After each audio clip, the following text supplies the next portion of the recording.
From my own experience, being with my tribe is where I have learnt most about myself, where I've been strong in good times, looked after in rough times. I know they have my back and I have theirs. This relationship requires a commitment of my most precious resources of time, energy, attention, and money to them.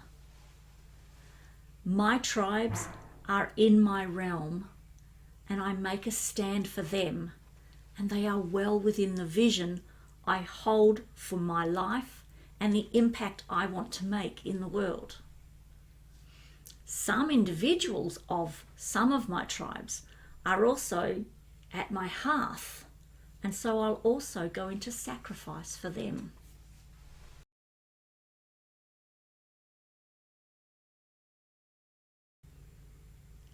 Hi there, lovelies. I'm Rhonda Crimes. I'm a life and leadership coach supporting everyday people just like you to reflect and rework your everyday stories so you can step into the everyday leadership of your families and communities and create compelling, meaningful, and fruitful lives every day.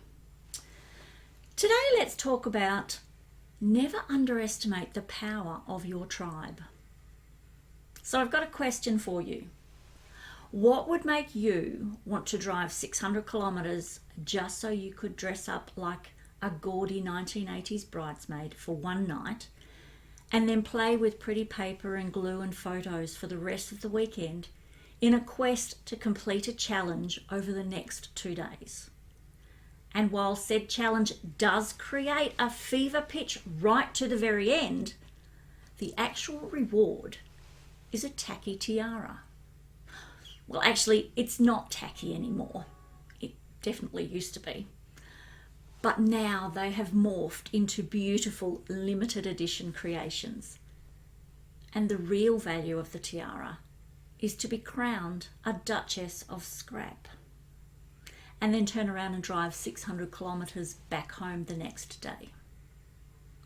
What in the world would make a person do that? Not just once, but for the past 20 years. Now, granted, it wasn't that distance for the first 11 years. It was more like 100 to 200 kilometres one way. And then last year it did have to be a virtual event. But do you want to know why a person would do that? No, it's not because said person is crazy, although that can help. It's because it's Duchess Retreat. And me, being the aforementioned person, gets to be with anywhere from 15 or 30 other women who all love to do the same thing. And today is the beginning of the 20th Duchess Retreat. These are my people, one of my most important tribes. I want to share 4 reasons why it's so important to have one or more tribes or groups of people that you can be with as your full self in comfort, not trying to fit in, but truly belonging. The first reason is the benefits of group identity. When we are part of a group and feel identified with those in the group, we have shared identity and we have a stronger sense of self through that. It helps to buffer us when we're vulnerable through the collective loyalty, protection, and camaraderie of the people we're surrounded by. Being in a tribe is not one of life's nice to haves. We are hardwired for belonging, and while many like me absolutely need to find solitude to replenish and manage our energy, being in a collective is essential to us reaching our full potential as well-rounded, empathetic women. Number 2 is the sense of common purpose.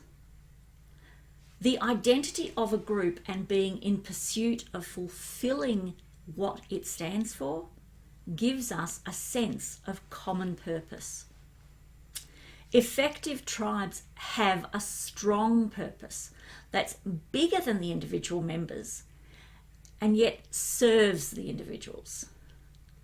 The lifespan of a tribe can vary, sometimes even evaporating when the purpose is no longer a requirement. And for me, that looked like leaving the primary school P&C when my kids had all moved on to high school. It may serve the purpose in the moment, but as our experiences grow, our locations or phases of life change or morph, the tribe has completed its purpose. Some tribes may break up and reform as common purpose is discovered and established, like maintaining the relationships with a few core besties broken off from the larger cohort of high school.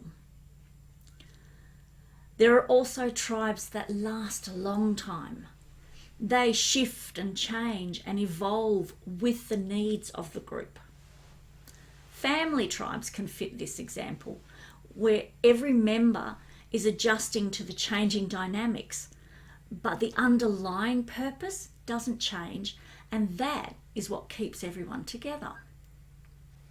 A healthy tribe that is effective and harmonious is filled with members who contribute, bring their vulnerability and candour, are receptive, and have a willingness to share, support, listen, and connect. The third reason, meaningful support. Our tribe is more likely to provide us support when we need it, and that support holds more meaning and feels more valuable. This is because we feel seen, heard, and held by our tribe. Simply put, they get us. We have shared moments of vulnerability. We've earned the right to share stories together. We've taken turns at being the pillars of support for each other. We've shared our tears and fears, mourned our losses together, and celebrated our triumphs and accomplishments. We feel validated by our tribe at a much deeper level than those who are not our tribe. We can have fun and reconnect and motivate each other forward in life, but they also know how to tell us when we're wrong, when we've fallen short, without harsh judgment, and still love us.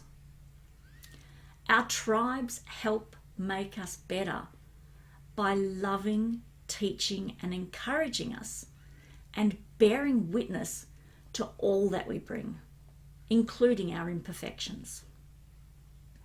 Reason number 4, enhancing social connections. When we share a common purpose or passions, we're more likely to feel a greater affinity for and be welcomed and accepted by the people inside the tribe. We're more likely to forge immediate connections and integrate into the tribe community through our common purpose. We discover the preferences, likes and dislikes, and the shared values of others when we reveal our own. We can form alliances within the tribe that then moves us outside this collective. Many real friendships and enduring relationships are ignited from within and then nurtured to grow outside the main tribe, even forming new tribes that share other common purpose and values. Also worthy of note is that not everyone in the tribe need agree on every nuance and belief held by the other members. A healthy tribe is not made up of yes men or women. Rather, it provides the individual with opportunities to value the differences as new ways of seeing or experiencing, to challenge autopilot responses, to consider alternatives outside the scope of the individual's experience, to stretch them to move from their comfort zones, all while feeling safe in the understanding and commitment to the core values and purpose of the tribe as a collective, underpinning and holding them together. From my own experience, being with my tribe is where I have learnt most about myself, where I've been strong in good times, looked after in rough times. I know they have my back and I have theirs. This relationship requires a commitment of my most precious resources of time, energy, attention, and money to them. My tribes are in my realm and I make a stand for them, and they are well within the vision I hold for my life and the impact I want to make in the world. Some individuals of some of my tribes are also at my hearth, and so I'll also go into sacrifice for them. I absolutely love my tribes fully, and my Duchy tribe holds a very special place in my heart. We have been gathering for 20 years. Our members have come and gone, and some have come back again. We've shared our lives through photos and stories, through dressing up and having fun, through shared meals and conversations, and I wouldn't change a thing. So, in answer to the original question, these 4 reasons I've shared is why I will make the 1,200 kilometre round trip over the next few days. But rest assured, my love cup will be completely full when I return, even if my actual energy is completely depleted. I know I can replenish my energy on my own, but I also know I can't completely fill my love cup in solitude. If you don't have a tribe, I can't encourage you strongly enough to make it a priority to either seek one out or make one up. Yes, it requires effort and maybe even initiative to step up and be seen, but the return on investment is unmeasurable. When you're in your tribe, the boost to your emotional health and well-being can't be overstated.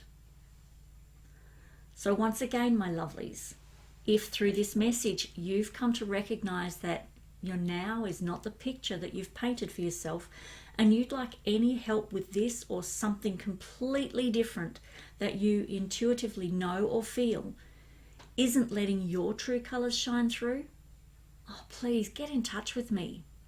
You can do it so very easily by leaving a comment or sending me a private message, dropping me an email, or popping over to my Calendly online diary using the link I've provided, and we can set up an obligation-free curiosity call and have a chat to see if we're a good fit for each other. Much love. Until next time.